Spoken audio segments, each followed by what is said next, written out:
After everything she went through, Asena refused to let her pain go to waste. Instead, she turned her scars into strength and became a light for others. She built a support center in the heart of Orokuma, a place where broken souls could find healing, just like she once did. Women from different villages came to her, some with bruises on their skin, others with wounds buried deep in their hearts. Asena welcomed them all with warmth, never judging, only listening. She taught them about strength, about healing, and about rising again, even after life had pushed them down.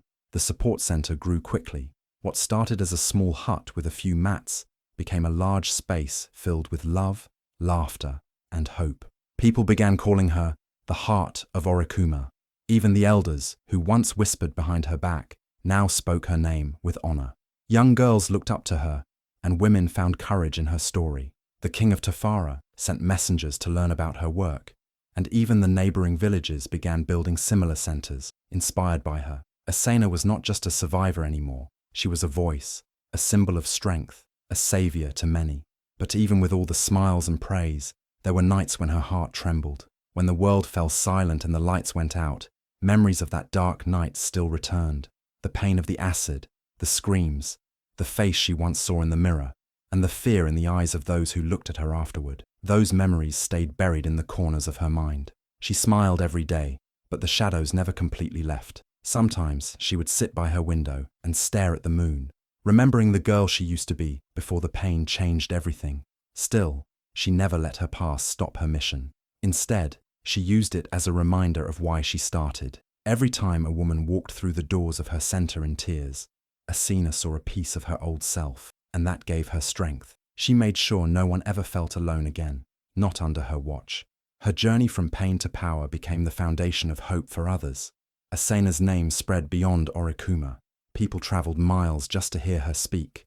She was invited to gatherings, ceremonies, and healing circles. Mothers named their daughters after her, and village leaders sought her guidance. Yet in all the applause and admiration, Asena remained humble, carrying the same soft smile that once charmed the village. She never sought revenge. She didn't chase those who wronged her. Instead, she built something greater, something that would live on, long after the pain had passed. But deep within, something still felt unfinished. There was one chapter in her story she hadn't closed, one wound that still lingered beneath all the healing. And though she tried to hide it, the past was slowly preparing to walk back into her life, testing the strength of the woman she had become. While the village of Orokuma celebrated peace and healing, a dark shadow began to creep back into the world. Many believed Ngalo had died in the prison fire that left him severely burned. Rumors had spread that he didn't survive the terrible blaze, and most people thought his story had ended there. But the truth was far from what anyone imagined. Ngalo hadn't died. Instead, he had been secretly transferred to a hidden medical facility, far from the eyes of the public. His face was no longer the proud face that once walked arrogantly through the village. His body was covered in scars, his skin twisted by the fire he once thought would never touch him. Life had stripped him of everything, his beauty, his wealth, his strength. He lived in silence, forgotten and ashamed, battling the pain of his injuries and the weight of his past. But fate had another cruel twist waiting. One day, an influential relative, an uncle who still held power in the kingdom, filed a petition for Ngalo's release. He argued that Ngalo had served enough time and suffered more than any punishment could offer. Despite opposition from some officials, the petition was approved, and Ngalo was released quietly on parole. No welcome, no applause, just silence. He walked out of the shadows, barely able to recognize himself in the mirror. The proud hunter was gone. What remained was a broken, bitter man with nothing but his regrets. His hands trembled, his steps were slow, and wherever he went, people turned away in disgust or fear. He tried to hide his face behind a cloth, but the whispers followed him like ghosts. Children pointed, women crossed the road, men stared coldly. Ngalo had become the very thing he used to mock, unwanted and invisible. But worse than the stares was the loneliness. The same people who once praised his wealth now avoided him like a curse. No one offered him help. No one shared a kind word. Even his influential uncle, who secured his freedom, disappeared from his life soon after. Ngalo was alone. He had no home, no job, and no peace. And every night, he would sit in the corner of a cold shelter, haunted by the face of Asena, the woman he had once tried to destroy. Her screams echoed in his ears, her eyes filled with pain, her skin melting under the acid he had thrown. The image tortured him more than any prison cell ever could. Regret began to eat him from within. He thought freedom would bring relief, but instead, it brought deeper pain. He now realized the weight of his crime, but it was too late. The world had moved on. Asena had risen to greatness, and he had fallen into the dust. But deep inside, something darker was still alive, a burning bitterness, not fully crushed. And though his body was broken, his soul still wrestled between guilt and resentment. The story was far from over. Ngalo had returned, and fate was preparing yet another test for both him and Asena. The moment word spread that Ngalo had returned, Orikuma village was thrown into chaos. Whispers began to rise like smoke from every corner. Mothers pulled their children closer. Elders sat in circles, shaking their heads in disbelief. How can he be alive? Some asked. Why did they release him? Others questioned. The fear in the air was thick. People who had once witnessed Asena's suffering couldn't forget the horror of that night. The scream, the acid, the pain, the scarred face of a once beautiful girl. And now, the monster who caused it all had come back. Market women stopped selling to talk. Young men stood in groups, fists clenched. What if he tries to hurt someone else? One said. What if he's come to finish what he started? Another added. The village chief called a council meeting, and emotions ran wild. Some demanded that Ngalo be thrown out of the village immediately. Others feared that confronting him might only make things worse. The air buzzed with tension, and hearts were heavy with worry. No one wanted trouble again, not after all the peace they had enjoyed since Asena's rise. But while the whole village burned with fear and rage, Asena remained calm.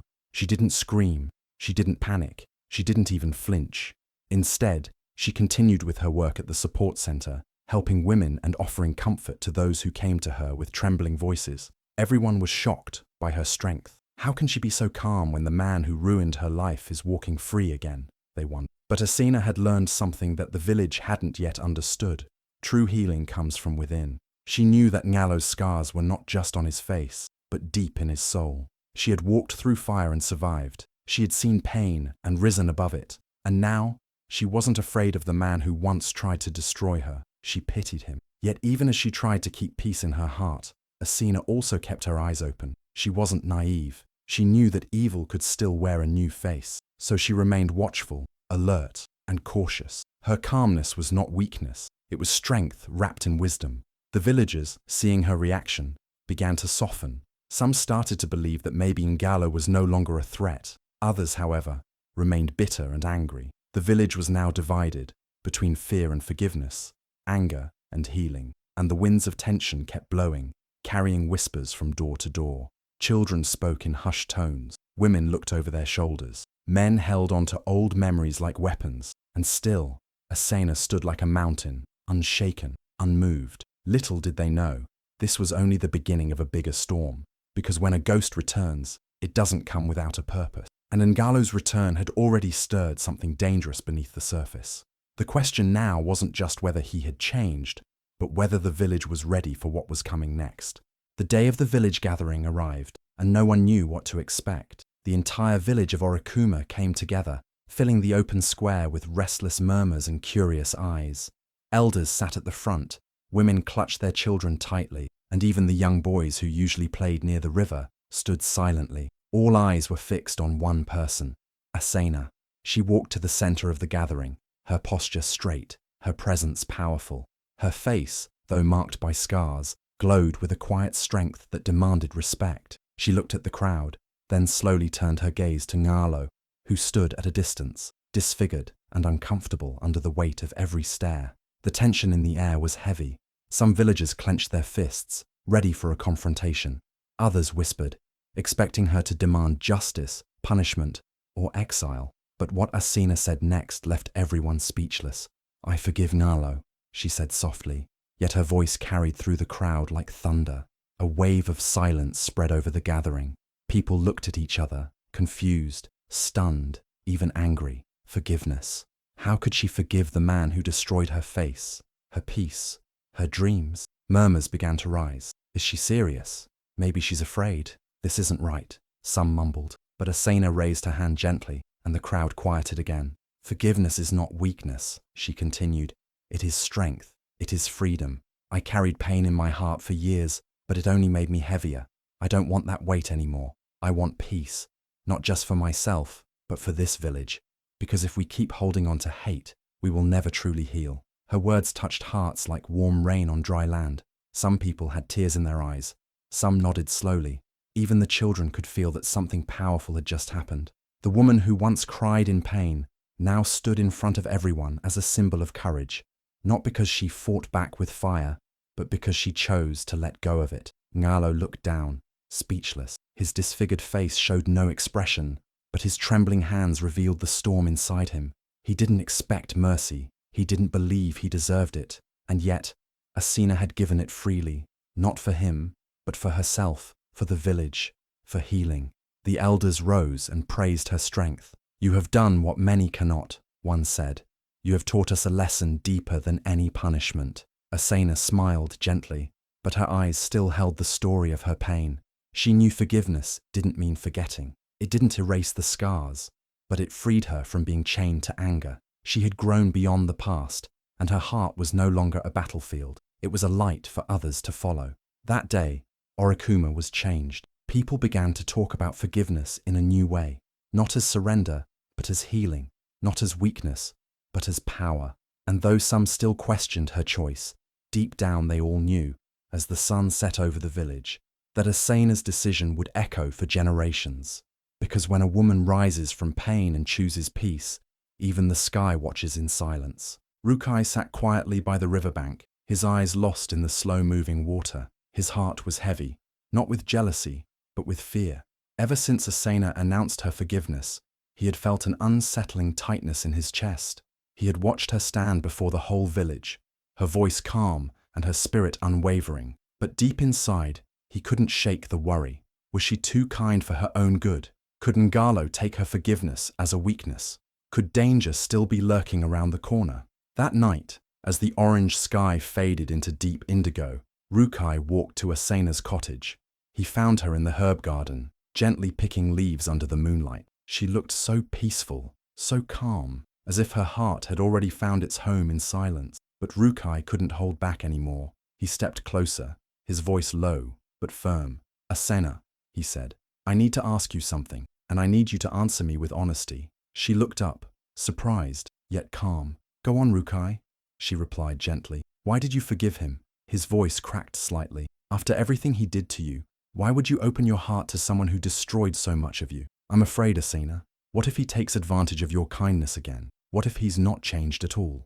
Asena smiled softly, not because she didn't understand his concern, but because she had already asked herself the same questions countless times. She walked closer to him and placed her hand on his arm. "Rukai," she said, "I didn't forgive him because he deserves it. I forgave him because I deserve peace. Every day I held on to the anger.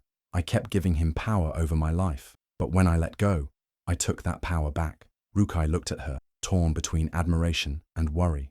"But what if he hurts you again?" he asked, his voice barely a whisper. "Then it won't break me," she said softly, "because I'm not the same girl he once tried to destroy. I've grown stronger, wiser. I have built something bigger than my pain, and I know my heart. Forgiveness is not an open door to danger. It's a closed door to bitterness." Rukai's heart softened, but it still ached. He didn't speak for a while. He simply looked at her, the way her eyes sparkled with courage, the way her voice calmed even his stormy thoughts. He had always admired her strength, but tonight, it felt like he saw her soul for the first time. A soul that had been through fire, but refused to burn with hate. "I just don't want to lose you," he said quietly. "You won't," Asena replied, with a warm smile. "Because love protects, not controls.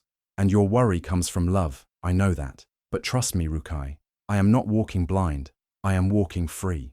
In that moment, Rukai knew that he could not change her heart. But maybe he didn't need to. Maybe his love wasn't meant to protect her from the world, but to stand beside her as she faced it with unmatched courage. And as the night wind gently blew across the garden, he reached for her hand and held it tightly, not out of fear, but out of silent, unspoken support. Ngalo was no longer the proud, arrogant man the village once feared. He had become a ghost of himself, a shattered image of his former pride. The fire that scarred his face had also burned away the power he once carried in his voice and walk. Now, He lived in a crumbling shed far from the heart of Orikuma, hidden behind wild bushes and tall dry grass, like the world was trying to forget he ever existed. The man who once walked with confidence now struggled to even rise from his mat. His body ached constantly, his hands trembled without reason, and his reflection, whenever he caught a glimpse in a piece of broken mirror, was a nightmare he could not escape. The scars on his face were deep, twisted, and horrifying, but the wounds inside were worse, silent, bleeding, and endless. Every morning, Ngalo sat outside the shed, staring at the sky like it held answers. The villagers passed by but never looked his way. Some whispered, some shook their heads. Others avoided the path near his shelter entirely. He was no longer feared, he was pitied, ignored, forgotten. Even his own family had cut ties with him. No one visited, no one brought food, no one cared. The same people who once praised his strength now acted as if he had never existed. He tried to ignore the emptiness, but it swallowed him slowly. Nights were the hardest. The wind howled like it carried the voices of the past, reminding him of what he had done, what he had lost, and who he had become. His mind would race with regret, guilt, and shame. He often muttered to himself, haunted by memories of Asena's screams, her tears, and the pain he had caused her. No matter how hard he tried to shut out the past, it screamed louder inside his head. He would sometimes hold his burnt hands and cry quietly, asking the skies, "Why me?" But deep down, he knew the answer.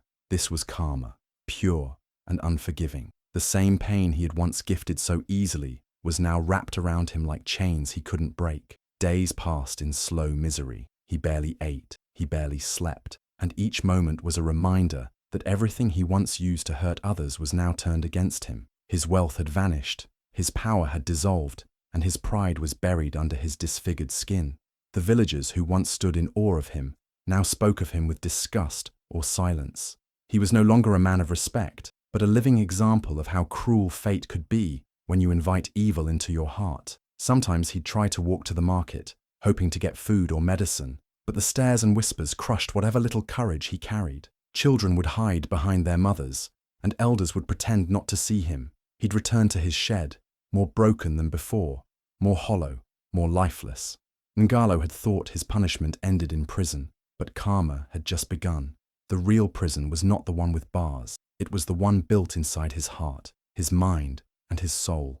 A punishment no one could see, but one he could never escape. He had scarred Asena's face, but life had scarred his spirit beyond repair, and that was the price he paid, the brutal cost of cruelty. Soon after Ngalo's return to the village, something strange began to happen, something no one could explain. At first, it started with small things. He would cough endlessly through the night, his body shaking with weakness. He lost his appetite completely, and even water made him nauseous. The villagers, already distant, began to notice that he looked worse than ever, his skin pale, his eyes hollow, and his steps unstable, like a man possessed by a shadow. But the illness didn't stop there. It grew darker and more frightening. Ngalo would sometimes scream in the middle of the night, clutching his chest as if something was trying to rip his heart out. He began to talk in his sleep, uttering strange words, crying, begging for mercy from unseen forces. Neighbors living near the edge of the village said they heard strange noises from his shed, unexplained rattling, heavy footsteps when no one was there, and even eerie whispers floating in the wind. People started to believe it wasn't just a sickness. It was something beyond the physical. Some villagers said karma was finally tightening its grip on him, delivering divine punishment for the evil he once brought upon Asena. Others whispered it was a spiritual curse, a punishment from the gods for harming an innocent soul. Old women spoke in hushed tones, saying no human could survive after such a wicked deed without paying a price to the spirits.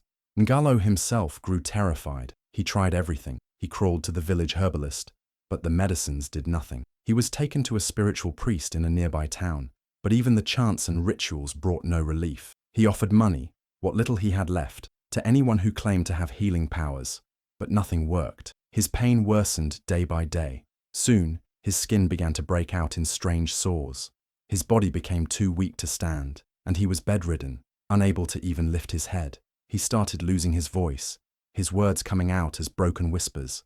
Even his sight began to blur. He was rotting slowly, alive, but dying piece by piece. It was as if his own body was rejecting him, turning against him like a traitor. Fear gripped the village. Some elders warned others to stay away from him, afraid the illness might be contagious, or worse, that the curse might follow anyone who came too close. His shed became a place of fear, avoided even by stray animals. Birds stopped nesting nearby. It was like the earth itself was pushing him away.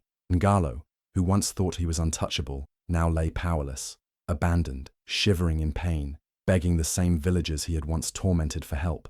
But no one came. No one dared. He began to mutter prayers, asking the gods for forgiveness. He cried out Asena's name, regretting everything he had done, but it was too late. The sickness held him like chains, and no force could break them. Some believed it was karma, others believed it was a curse. But one thing was certain: Ngalo was being haunted by his past. His pain wasn't just physical, it was spiritual, emotional, and unrelenting. He had scarred an innocent woman, and now the universe had written his punishment in fire, pain, and suffering. And that was a lesson Orokuma would never forget.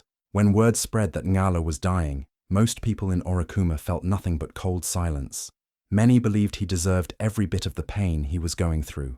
But one person didn't look away: Asena. Yes, the same Asena whose life he had tried to destroy. The same woman whose face bore the scars of his cruelty. Yet, against all expectations, she made a decision that stunned the entire village. She would go to him. The day she walked toward the broken shed where Ngalo lay, the villagers gathered in confusion. Some whispered in disbelief, others shook their heads in protest. Even Rukai, the man who loved her deeply, begged her not to go. He couldn't understand why she would risk her peace, her dignity, her spirit, just to help a man who had once caused her so much suffering. But Asena looked at him with calm eyes and simply said, "If I let bitterness grow in me, then I am no better than him.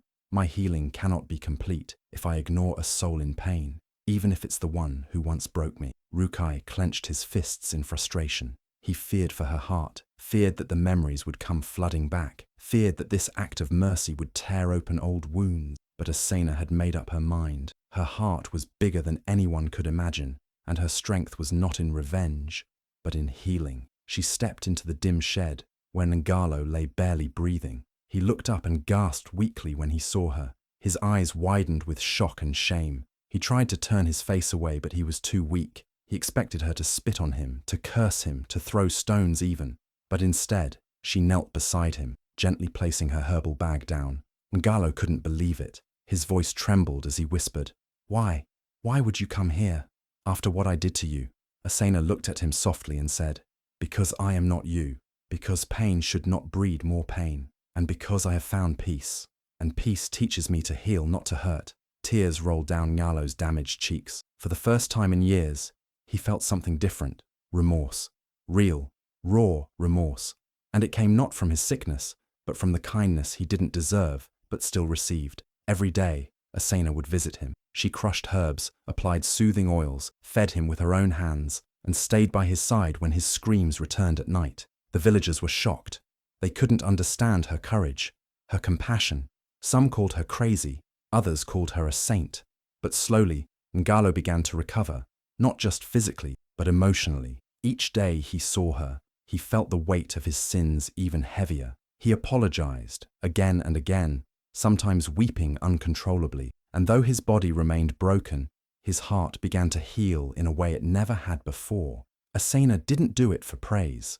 She didn't do it for forgiveness. She did it because she understood something most people didn't. True strength is not shown in revenge, but in mercy. True healing doesn't stop at your own wounds. It extends even to the ones who caused them. Her actions left the whole village in silence. Even Rukai, though heartbroken at first, realized he was witnessing something rare, a soul so pure it could touch even the darkest heart. And in that moment, Orokuma saw the true meaning of power, not in wealth, not in status, but in love that heals even the deepest scars. Ngalo lay quietly on his old, torn mat. The air around him was still, but his heart was heavy with emotions he could no longer hide. His body was weak, his bones frail, and his soul tired. He had been given a second chance to feel kindness, something he never imagined he'd ever receive again, especially not from the woman he had once destroyed. And now, as his final days approached, there was one more thing he knew he had to do: